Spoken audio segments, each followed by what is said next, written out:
ত্রিপুরার বাঙালিকে একটু সাবধান বাণী দিতে এসেছি। ত্রিপুরার বাঙালির জন্য সাবধান বাণী।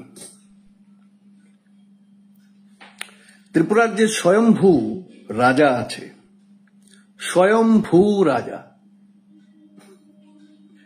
একটা কথা আছে না, গায়ে মানে না আপনি মোড়ল, এরকম ত্রিপুরার একজন স্বয়ম্ভূ রাজা আছে। ওই রাজা আজকাল খুব হুঙ্কার ফুঙ্কার মারছেন, খুব হুঙ্কার ফুঙ্কার মারছেন। ওনার আবার এই ভারতের মধ্যে ত্রিপুরায় রাজা হওয়ার শখ হয়েছে। উনি ওই স্বয়ম্ভূ রাজা, মাঝখানে একটা ভিডিও দেখেছিলাম, চিৎকার করে বলছে, হে আমি রাজা, হে আমি ত্রিপুরার রাজা। ভাই, ভারতবর্ষে এখনো সংবিধানটা আছে রে ভাই, সংবিধানটা এখনো অ্যাবলিশ করে দেওয়া হয়।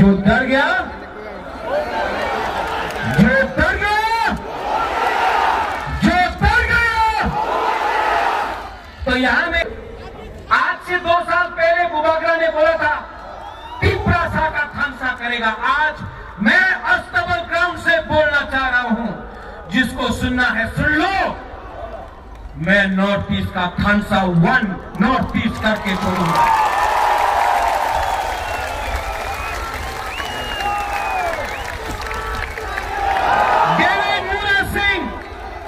अगरतला से अपना पैर में खाली पैर 2700 किलोमीटर अगरतला से दिल्ली गया। किसके लिए गया?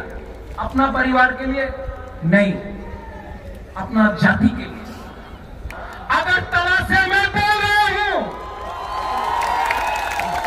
आज नहीं मिला, 5 साल नहीं मिलेगा, 10 साल नहीं मिलेगा नकुल जॉय, लेकिन मैं बोलता हूं मरने के बाद भी आज आपका बुबागरा बोल रहा है एक ना एक दिन हमारे पिपरासा को अपना अधिकार ग्रेटर पिपरा लैंड मिलेगा।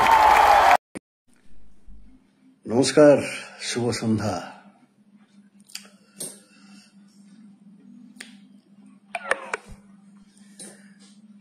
ত্রিপুরার বাঙালিকে একটু সাবধান বাণী দিতে এসেছি। ত্রিপুরার বাঙালির জন্য সাবধান বাণী। ত্রিপুরার যে স্বয়ম্ভূ রাজা আছে, স্বয়ম্ভূ রাজা, একটা কথা আছে না, গায়ে মানে না আপনি মোড়ল, এরকম ত্রিপুরার একজন স্বয়ম্ভূ রাজা আছে। ওই রাজা আজকাল খুব হুঙ্কার ফুঙ্কার মারছেন, খুব হুঙ্কার ফুঙ্কার মারছেন। ওনার আবার এই ভারতের মধ্যে ত্রিপুরায় রাজা হওয়ার শখ হয়েছে। উনি ওই স্বয়ম্ভূ রাজা, মাঝখানে একটা ভিডিও দেখেছিলাম, চিৎকার করে বলছে, হে আমি রাজা, হে আমি ত্রিপুরার রাজা। ভাই, ভারতবর্ষে এখনো সংবিধানটা আছে রে ভাই, সংবিধানটা এখনো অ্যাবলিশ করে দেওয়া হয়নি। আর ভারতবর্ষের সংবিধান অনুযায়ী ভারতবর্ষে এখন আর কোনো রাজা ফাজা নাই, ঠিক আছে? কোনো রাজা ফাজা নাই, এখন সব হচ্ছে গিয়ে এক প্রজাতন্ত্র, জনতন্ত্র, জনতন্ত্র, গণতন্ত্র। গণ মানে জন, জন মানে আমি, জন মানে আপনি, জন মানে আমরা সবাই। Caste, creed, language, political belief, ধর্ম, সবকিছু নিয়ে গণতন্ত্র। এই গণতন্ত্রে সবার থাকার, সম্মানের সাথে বাঁচার অধিকার সমানভাবে দেওয়া হয়েছে। এত চেঁচামেচি হুঙ্কার দিয়ে ভাই রাজা, স্বয়ম্ভূ রাজা, কোনো লাভ নেই। কিন্তু এদের ষড়যন্ত্রটা আমি জানি, এদের ষড়যন্ত্রটা আমি জানি, এরা কি করতে চাইছে এটা আমি জানি। দীর্ঘদিন বাঙালি বিদ্বেষ এদের মনের মধ্যে পুষে রেখেছে, দীর্ঘদিন।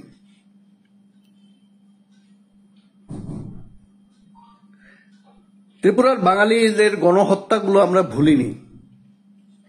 ত্রিপুরায় মান্দাই থেকে শুরু করে এখন পর্যন্ত যখন যখন গণহত্যাগুলো হয়েছে, বাঙালির গণহত্যা, সেগুলো কিন্তু আমরা ভুলিনি। এটা জাস্ট মনে করিয়ে দিতে আসছি। বিনা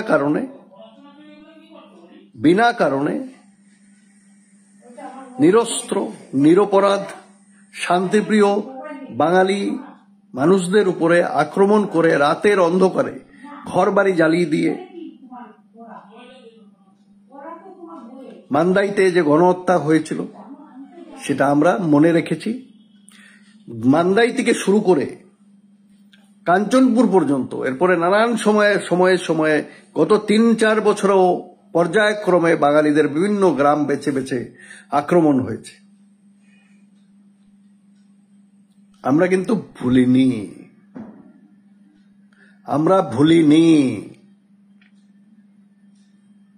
বাঙালি শান্তিপ্রিয়, বাঙালি চায় না কোনো ধরনের অশান্তি। কিন্তু বাঙালিদের একটা কথা মাথায় রাখতে হবে, এই স্বয়ম্ভু রাজা একটা বৃহৎ ষড়যন্ত্র শুরু করেছে। এই স্বয়ম্ভু রাজা শুরু করেছে। তার ভাষণগুলো ভালো করে শুনুন, সে কি বোঝাতে চাইছে ভালো করে শুনুন। SIR, NRC এই সমস্ত নিয়ে যে সে চেঁচামেচি করছে, ত্রিপুরার বুকে এই করতে হবে, সেই করতে হবে, প্রচুর অনুপ্রবেশকারী ত্রিপুরায় ঢুকে গেছে, এই যে সমস্ত কাহিনীগুলো সে দিচ্ছে এবং তার সাঙ্গপাঙ্গরা দিচ্ছে, ত্রিপুরার শান্তিপ্রিয় মানুষকে অশান্ত করে দিয়ে একটা অশান্তির বাতাবরণ তৈরি করে ত্রিপুরায় আবার একটা মান্দাইয়ের মতো পরিস্থিতি এরা তৈরি করতে চাইছে। গত 3-4 বছরে এরকম পরিস্থিতি হতে হতে বেশ কিছু গ্রামে বাঙালি বেঁচে গেছে। কিন্তু ঘটনা ঘটেছে, আক্রমণ হয়েছে। কাঞ্চনপুরের আনন্দবাজার অঞ্চলে বাঙালিদের উপরে আক্রমণ হয়েছে, বয়স্ক মানুষদেরও ছাড়া হয়নি। তাদের পিঠের দাগ আমি সচক্ষে দেখে এসেছিলাম। তাদের ঘরবাড়ি লুটপাট করা হয়েছিল, জ্বালিয়ে দেওয়া হয়েছিল, বাজার, হাট, গাড়ি, সবকিছু। এই স্বাধীন ভারতবর্ষে তারা উদ্বাস্তু হয়ে মাসের পর মাস ওখানে স্থানীয় থানায় আশ্রয় নিয়েছিল, হিন্দু বাঙালি, এই বিজেপির রাজত্বে। শেষ নয়, এরপরে আরো হয়েছে।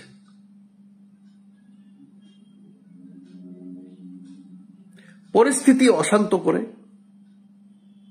একটা অশান্তকর পরিস্থিতি সৃষ্টি করতে চাইছে এই স্বয়ম্ভু রাজা ত্রিপুরা জুড়ে।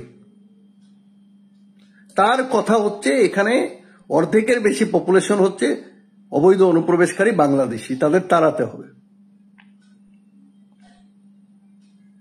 যে কারণে বাঙালিকে বাংলাদেশি বলা হচ্ছে,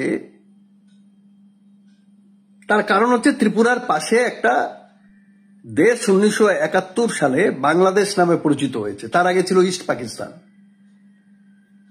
তার মেজরিটি হচ্ছে বাঙালি, তার রাষ্ট্রভাষা বাংলা সেই রাষ্ট্রের। সুতরাং যেহেতু এই পারে বাঙালিরা বাংলা কথা বলে, তো এরা হচ্ছে বাংলাদেশি, এই হচ্ছে এদের তত্ত্ব।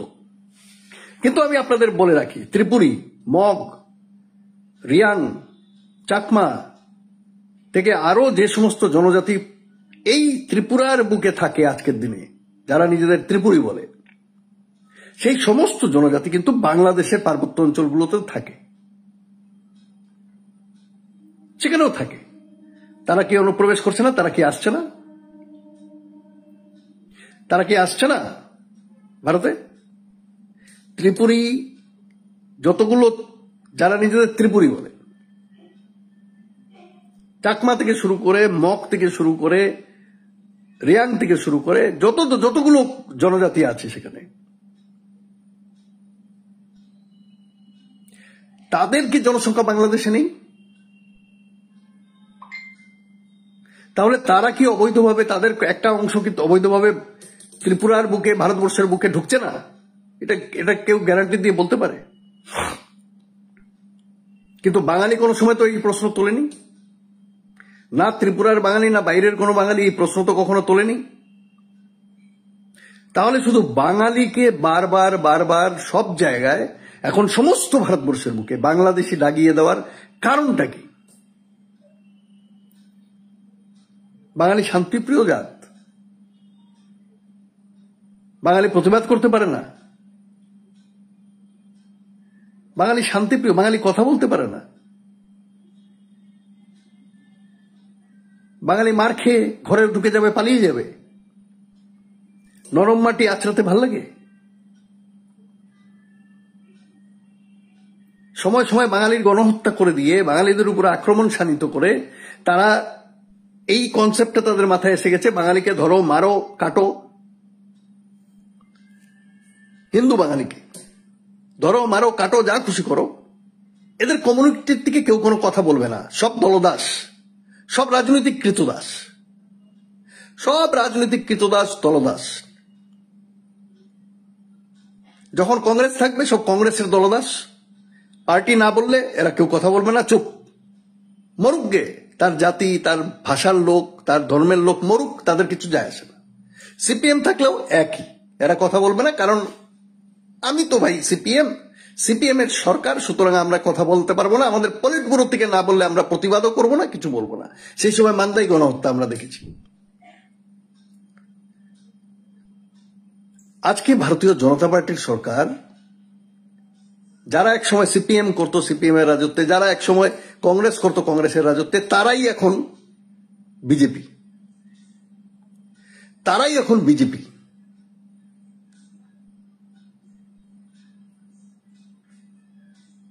তারাও চুপ, কোনো কথা নেই। কারণ তাদের সরকার, তাদের দলের সরকার, সুতরাং চুপ থাকো, চুপ, মুখে কলপ দিয়ে বসে থাকো। নিজের জাতির মানুষ মার খায়, খাক। নিজের জাতির মানুষের গ্রাম জ্বলুক, মরুক তো মরুক, একই পরিস্থিতি। আরে ভাই, প্রতিবাদ তো করুন। অন্যায় যদি, অবিচার যদি হয় একটা জাতির প্রতি, সেই জাতি কিন্তু উঠে দাঁড়ায়, প্রতিবাদ করে। জাত পাত, ধর্ম, রাজনৈতিক মতভেদ কাটিয়ে জাতির স্বার্থে, মানুষ বৃহত্তর স্বার্থে কথা বলে। এই কোন জাত ভাই, কোন জাতি আমি বুঝি না। পশ্চিমবঙ্গ জুড়েও এক অবস্থা। বিজেপি করছে, বিজেপির ফেভারে হলে কথা বলবে, বিজেপির এগেনস্টে হলে চুপ থাকবে। তৃণমূলের ফেভারে হলে কথা বলবে, তৃণমূলের এগেনস্টে হলে আরেক দল আছে, কথা বলবে না, চুপ থাকবে। জাতির বৃহত্তর স্বার্থ নেই, হাওয়া। জাতি যায় চুলোয় যাক,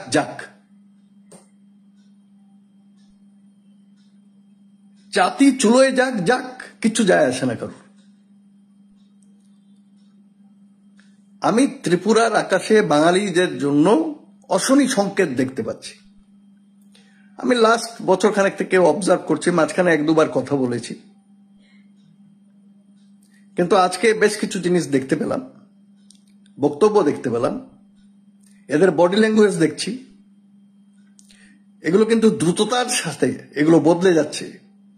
এই স্বয়ম্ভু রাজা মুকুটহীন, তার কথাবার্তার স্টাইল, আক্রমণ যে শানিত করছে, মানে সে যে অ্যাগ্রেশন শুরু করেছে, অ্যাগ্রেসিভনেস যে তার যে দিন দিন বাড়াচ্ছে, তার যে অ্যাগ্রেসিভনেসটা লক্ষ্য করুন আপনারা, কোন লেভেলে সে নিয়ে যেতে চাইছে, সে কি করতে চাইছে আমি জানতে চাই। সে ত্রিপুরায় কি করতে চাইছে, স্বয়ম্ভু রাজাকে আমার প্রশ্ন। আর ত্রিপুরার শান্তিপ্রিয় হিন্দু বাঙালিদের কাছে আমার প্রশ্ন, আপনারা কি প্রতিবাদও করতে পারবেন না?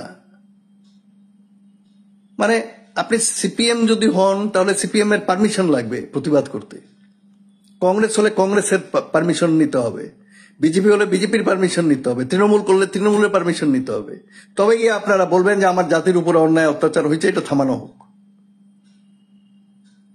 কোন জাত? এই কোন জাত আমি জানতে চাই ভাই। কমসে কম প্রতিবাদ তো করুন যে আমার জাতির প্রতি কিন্তু কোনো অন্যায় অবিচার আমরা মানব না। শান্তিপূর্ণভাবে গণতান্ত্রিক পদ্ধতিতে জেলায় জেলায় জেলায় জেলায় ধর্ণাস্থল বানান, ধর্ণা মঞ্চ বানান, মাসে একবার করে একটা ডেপুটেশন দিন, প্রত্যেকটি জেলায় প্রত্যেকটি মহকুমায় একটা ছোট ছোট করে ডেপুটেশন দিন। কারোর সাথে ঝগড়াঝাটি নয়, কাউকে মারধর করার ব্যাপার নেই, কারোর সাথে গিয়ে কোনো হাতাপাই করতে হবে না, কথা বলতে হবে না। আমরা গণতান্ত্রিক পদ্ধতিতে আন্দোলন করা শিখেছি। গণতান্ত্রিক পদ্ধতিতেও প্রতিরোধ গড়ে তোলা যায়, সম্ভব।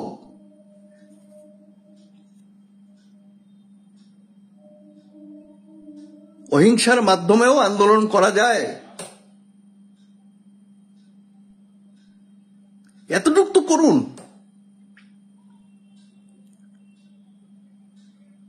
এই স্বয়ম্ভু রাজা এই মুহূর্তে সমস্ত ত্রিপুরার জনজাতিদের খেপিয়ে তুলছে, যেটা আমি দেখতে পাচ্ছি। কাল্পনিক নানান ধরনের সব তত্ত্ব খাড়া করে, সব কাল্পনিক তত্ত্ব খাড়া করে, কাল্পনিক তত্ত্ব মিথ্যা ইতিহাস দিয়ে বাঙালিদের সে বিদেশি প্রতিপন্ন করার জন্য উঠে পড়ে লেগেছে এবং দস্তুর মতো ডাইরেক্টলি হুমকি ধমকি দিচ্ছে,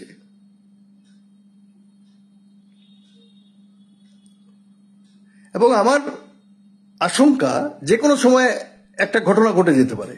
ও যেভাবে, যে বডি ল্যাঙ্গুয়েজ নিয়ে, যে অ্যাগ্রেশন নিয়ে সে কথা বলছে, ত্রিপুরার যে সমস্ত জায়গায় বাঙালিরা সংখ্যালঘু, যারা সংখ্যালঘু অল্প সংখ্যায় থাকে, সেখানে যে কোনো সময় তারা আক্রমণের সম্মুখীন হতে পারে।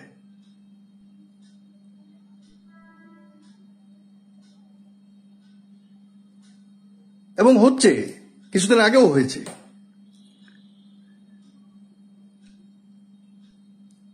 আপনারা নিজেরা একটা কমসে কম ডেপুটেশন তো দিন জেলায় জেলায়, যে এগুলো কি করছে।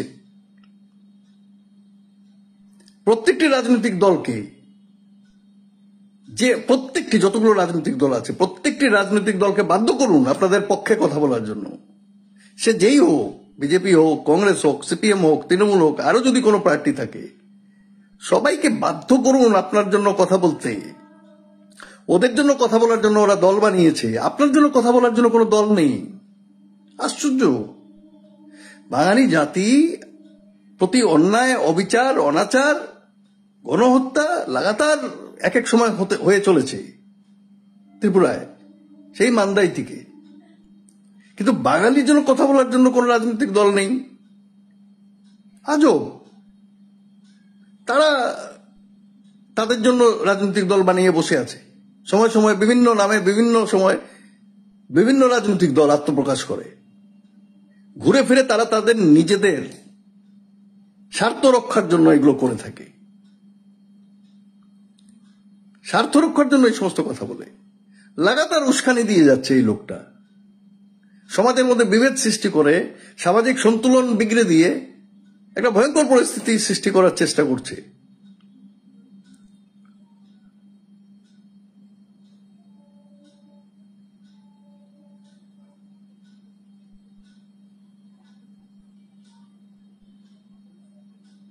ত্রিপুরার বাঙালিদের এক হয়ে গণতান্ত্রিক পদ্ধতিতে আন্দোলন করা উচিত।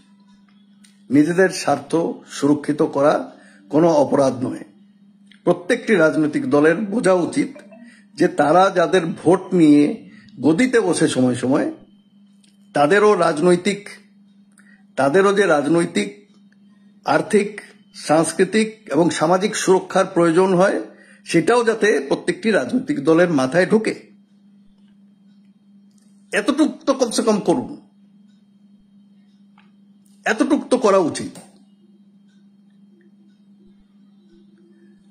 রেগুলার এখন আমি দেখছি এই একজন স্বয়ম্ভু রাজা, সে লাগাতার একটা অ্যাগ্রেশন ক্রিয়েট করছে লাগাতার।